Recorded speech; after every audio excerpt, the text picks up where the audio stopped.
started doing Bitterkomix when we met each other at university, 1988.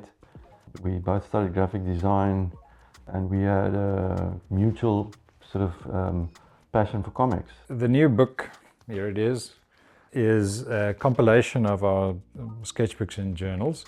We've selected about 1,075 images and put them together in a book. It took forever. We started doing sketchbooks right at the beginning, and obviously we kept them, and we kept making sketchbooks throughout the years that we did Bitterkomix. So there were piles and piles of material to choose from. So we really sort of edited as well as we could, you know, chose things that we thought was most interesting and most relevant. I started working in journals when I was about 14 years old. I remember going to high school at 𝘑𝘬𝘶 in Stellenbosch, and we had an English teacher there who insisted on everybody having a journal. I was very excited about this. My brother told me about it. And since then, I've kept a journal. I tend to make lists of everything that I've collected and done in my life. So for instance, every book I've read since 14 years old, I've written down, I've got lists of that, every film I've seen, and then I rate the movies. I've been doing that since 14. So that's a long time. But anyway, that's where I started with my journals. And then we met at university, and in our second year, we had a lecturer, 𝘑𝘬𝘶𝘮𝘬𝘮, who's now an artist in Britain. He insisted that we have sketchbooks. So we went out, started sketching, and... Yeah, he sent us on field sort of trips. He said, okay, today we're not going to spend the day in class. I'm going to send you out. You can look at the drawings of Goya, look at the drawings of Rembrandt. Go out and kind of try to mimic the kind of sketchbook stuff that they've done, or like drawings in the field. And we would spend days like working in our drawing books. A lot of the initial stuff was very experimental. Our work was very influenced stylistically by each other. But then as that developed and as you made breakthroughs in your work in the sketchbooks, then the drawings became more sophisticated and so on. That's actually where I think an interest in our sketchbooks started. My father, he was quite a well-known literary critic of Afrikaans literature in the Afrikaans world. When I was a student and when we published our first comic, I didn't want to be known as the son of J.C. Kannemeyer, you know, I wanted to be my own person, so I invented a kind of a pseudonym for myself. And that pseudonym was kind of based on, it's called Joe Dog, you know, that's me. It was kind of based on the punk music that I was listening to at the time. And, you know, like Sex Pistols had Sid Vicious and Johnny Rotten, and the Dead Kennedys had Jello Biafra. One of my favorite songs at the time was Hey Joe by Jimi Hendrix. And so Joe for me was like, that's the name I want. So Joe Dog is supposed to be a transgressive. And after the first Bitterkomix, I was like, I'm not going to use that anymore because I think it's a silly name. But then I realized people immediately remembered it. You know, they were like, oh, Bitterkomix, what's this guy's name? Joe Dog, you know. I was like, okay, I'm stuck with Joe Dog. I'll just stick to it. When I started exhibiting in galleries, they said, you know, you can't call yourself Joe Dog. It's got to be like a real name. And I actually fell for it. I now, in retrospect, I think, you know, you have names like Banksy and whatever. You can name yourself, call yourself whatever. But I still draw comics under the name Joe Dog.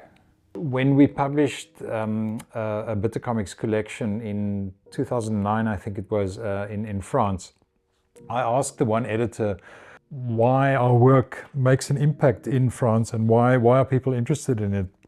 And he said one of the things that stood out in the book was the sketchbook sections that we did. And since he said that, I always thought, okay, well, you know, that's maybe a book that we need to make one day of that. And I think the way it developed from earlier on to later is, in the early books, we often drew very, very quick sketches. And now it's become kind of more of a passion of trying to make a complete drawing. We had the drawing books, but we obviously never considered publishing any of it. It wasn't for that. We just kept the drawing books because it was something fun to do, and it's a place to experiment and and check out new styles and things like that. Since the French were such a positive response to the sketchbooks, we kind of realized that, okay, well, you know, this isn't just a platform for experimentation. It's also something that, you know, you can later on show other people or like publish it somewhere. So we thought like one day we should actually sort of do a publication dedicated just to the sketchbooks. You make this work which is quite personal, especially I suppose my journals, which is I really just write it for myself. In fact, you don't want anybody to read it. But what then happened, my journals became so intensive that I thought, well, you know, this is actually the best work I'm producing at the moment, and maybe that I should take and exhibit it. So I made facsimile copies of some of the pages, and I remember there was a 𝘑𝘬𝘶𝘮𝘪𝘹 Award, and I submitted that, and that was exhibited at one of them, maybe the first 𝘑𝘬𝘶𝘮𝘪𝘹 Award. But then, you know, immediately from that, I started realizing, Jesus, you know, now I'm writing for an audience. Now my writing is becoming contrived. In fact, I went through a bit of a crisis. At one point, I decided I'm not going to do journals anymore. I'm stopping it. It was a problem that I had at a certain stage in my life. At the moment, I find that I write what I like. I won't publish all the pages that I write. I'm selective. I edit. Sometimes I draw pretty personal stuff, which I don't really want to show anybody, and I just never will. It will just stay in the sketchbooks. And I can do something that's extremely private or not for public viewing, and then on other stuff, you know, I know that eventually it might sort of become part of a book or pre-sketch for a painting or a print. I consider a lot of the work to be bad. It's badly drawn, and the idea is boring. So I certainly don't want to show anyone. Yes. You know, I won't publish it. And if I exhibit the drawing book, I'll make sure that nobody sees that. Doing this book was a lot of editing. You know, it's like, what do we put in? You know, I would sort of choose certain works, and we were constantly saying to each other, listen, have the confidence to tell me, oh, that's a slip drawing. I think you should take that out. With regards to that, a lot of drawings are kind of edited out or not ever shown. Mm. And that's the nature of a drawing book. You don't go there and start a drawing and expect it to be sort of a good one or a complete one. I'm willing to make mistakes. Sometimes you make a drawing which is bad, but it's a good idea. Yeah. It's just that they are maybe conceptually interesting, or it takes you to another place. Imperfection is sometimes interesting, so for that reason, some of those drawings are included. But sometimes drawings are just bad, you know, and it's like, there's drawings that I don't even finish because it's like, oh, you know, God, what's going on here, you know, like, I don't even try to rectify it. It's just like a cool, it's next page kind of thing. Yeah, I think a testimony for the diversity of subject matter in our sketchbooks came when we were traveling together one year. We were in Reunion for a comic book festival, and we were sitting around with our French friends, like working our drawing books and stuff, and one of the French artists, 𝘑𝘰𝘮𝘪𝘹, said, yeah, he wants to look at our sketchbook, so he paged through it, and it's like, it's amazing how you just jump from one thing to another, you know, like, for instance, I just saw something in the newspaper, and we took the little picture, and both of us drew it. That image of the that he talks about is a specific image. It was with Castro's death, and it was a guy crying, you know, and he, and we both drew it. And then the next thing would be we're walking along the promenade in Saint-Denis and do sort of a drawing of the landscape that we see. It kind of captures what's happening at that moment in the news, in the world. So it reflects time, it reflects things that happened in the news during that time.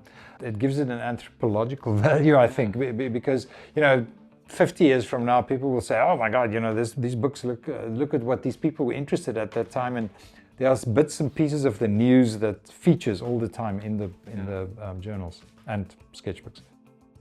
I think this book actually shows the wide range that... Yeah, that's what I want to say. If you look at the book, from the get-go, in every section there's examples of how wide our interests shift, you know. It's not always been this or that. It can be as random as I'll draw my hand, or when we travel together we draw things like landscapes. Obviously, sex explicit images was something that started and found a voice in our sketchbooks, because what better place to experiment with something like that than a sketchbook where it's kind of Yes. hidden or private. You don't have to show anybody, but you can really just draw there. We made a comic in 1994 called 𝘉𝘰𝘶. I've got a copy of it here. 𝘉𝘰𝘶 Afrikaner sex comics. So also one of the first publications to be banned under the new government. Almost all of that, all of my contribution at least, was drawn in my sketchbooks. So it was only after we thought, hey, we've got something going here, that we thought, let's publish it, you know, and see what happens. Initially, I just wanted to draw adventure comics, but because of the political situation in South Africa, as artists or art students at the time, you just couldn't get away from serious subjects like being drafted into the army, or just the situation in South Africa. I think we were out of the noodtoestand by the 88 when we started studying. But at our university there was NUSAS, there was End Conscription campaign. We joined those. We were aware of what was going on, and somehow, you know, that just went into our work. Everything we used at the time was irony was like big, you know, and then slowly we started understanding what it is that we're doing, you know.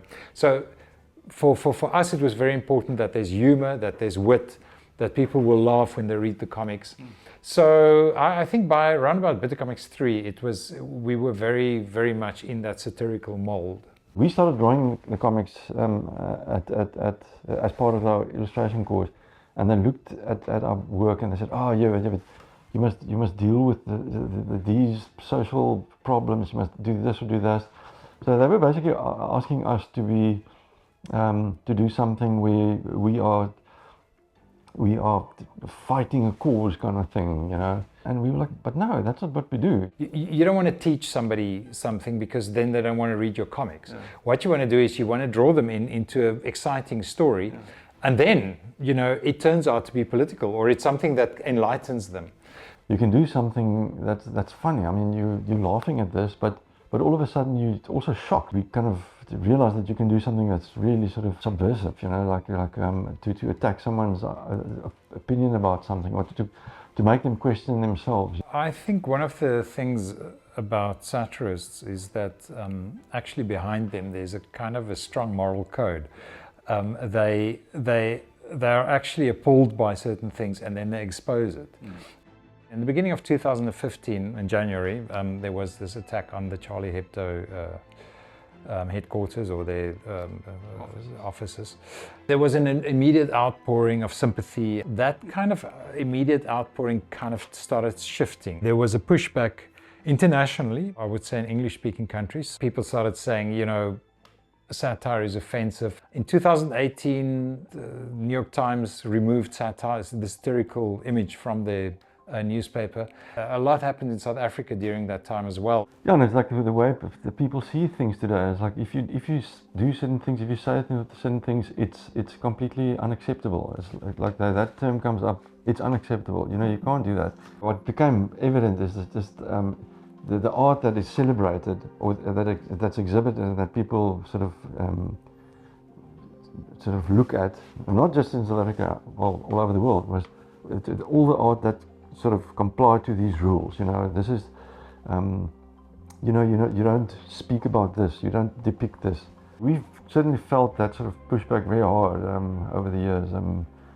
Yeah, comics or culture, art, whatever you do, I think the major thing is whenever the going gets tough, I just tell Anton, listen, we can just sort of put our head down and make comics and publish it. You know, you can say what you want to, you can publish what you want to. Sit down and make the work. You know, you will find an outlet if you're if you're serious enough. The truth is, it takes a lot of time and it takes a lot of dedication. If you can discover independently what it is that you like, and you can pursue that, you know, then chances are that you will be successful in what you do. I think if you're good at what you do, and if you persevere, you will make it. People think that we've become very rich because we draw comics. but actually it's really a labor of love.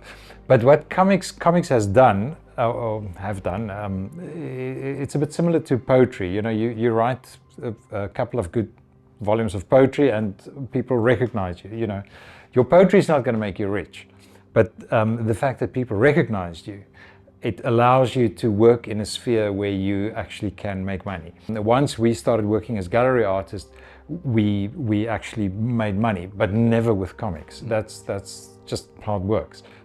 Next for Bitterkomix is Bitterkomix number 20, which is at the end of the year. So I've been working on a series of comics called 𝘑𝘰𝘶𝘬𝘮𝘪𝘹 𝘚𝘬𝘮𝘦 helps us. I'm also working on a graphic novel of my, kind of autobiographical, looking at my relationship with my father. In a way, I think my 𝘑𝘰𝘶𝘬𝘮 series is becoming quite philosophical. You know, it's hard reading, there's lots of text in it. But anyway, I can't help myself. It's what I want to do at this stage, and I do it. I really enjoyed one of the last comics I did in the previous Bitterkomix, which was like a allegory based on the biblical story of Samson. And I've got an idea for continuing with that those sort of allegorical biblical stories, and maybe doing a longer one that I'll have to serialize over various sort of chapters. It's been a very rich experience because you know, it's been sort of decades that we've done it. We've traveled to so many places. We've met so many international comic artists. You know, here in South Africa, I feel that the comic has become really marginal. It's actually, we are back where we started, which is underground.